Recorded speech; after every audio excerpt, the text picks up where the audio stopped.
Урматтуу кыргызстандыктар, мен азыр баягы дагы эртең мен суроого берип мени баягы иш козгоп жүрбөзүм, мен мындай жалпы айтайын.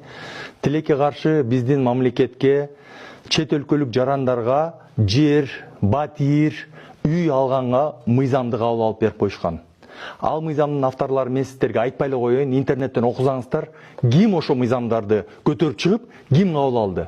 Ошол мыйзамдардын айынан бүгүн кээ бир мамлекеттин бизнесмендери, жөнөкөй жарандары дагы келип, биздин эски үйлөрдү, батирлерди, чоң-чоң жерлерди, жанагындай промышленный деп коет, сатып алып жатат.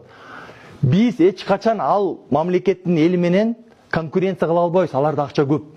Биз де жакырбыз. Биз ошон үчүн батирге жетпей жатабыз.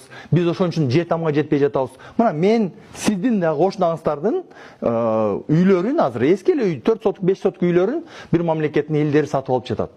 Бул өтө чоң коркунуч. Мен жеке оюмча бул кооптуу маселе. Баарыбыздын ойлонтуп турган кооптуу маселе. Себеби үйдү сатып алган адам, чет өлкөлүк адам, ал эч качан ал жерден кетпейт. Ал өмүр бою ошол жерде калат. Ал жер кичинекей там ишкана сатып, ишкана салып же бирдеке иш кылбайт да, ал жеке үй.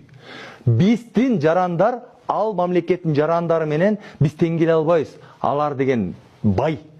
Мен кооптонгонум эле, эгер сиздер мени колдоп эртең мен үчүн добуш берсеңиздер, мен парламентке барсам, бирден бир мыйзам болуп, ошол мыйзамдардын баарын жокко чыгарам. Биздин мамлекеттин жарандарына шарт түзүп беришибиз керек. Жер, үй, батир алганга. Бизде көптөгөн мигранттар бар.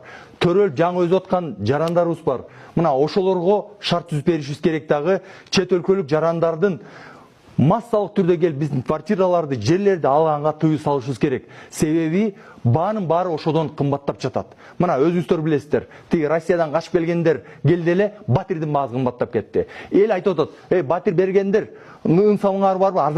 Арзандаткан эмес. Ошол сиздин тапкан акчаңыз инфляциянын айынан акчанын наркы жоголду. Акчанын наркы жоголду. Инфляция деген эмне? Кымбаттады деген сөз. Сиз мурда 50 миң алсаңыз, 50 миңге мурда алган нерсеңизди азыр ала албайсыз деген сөз. Ошондуктан бири-бирибизди күнөөлөбөйлү. Биз экономикалык саясат туура эмес болуп атканын ачык айтып, талкуулап, чечүү жолдорун издейли, урматтуу кыргызстандыктар. Рахмат.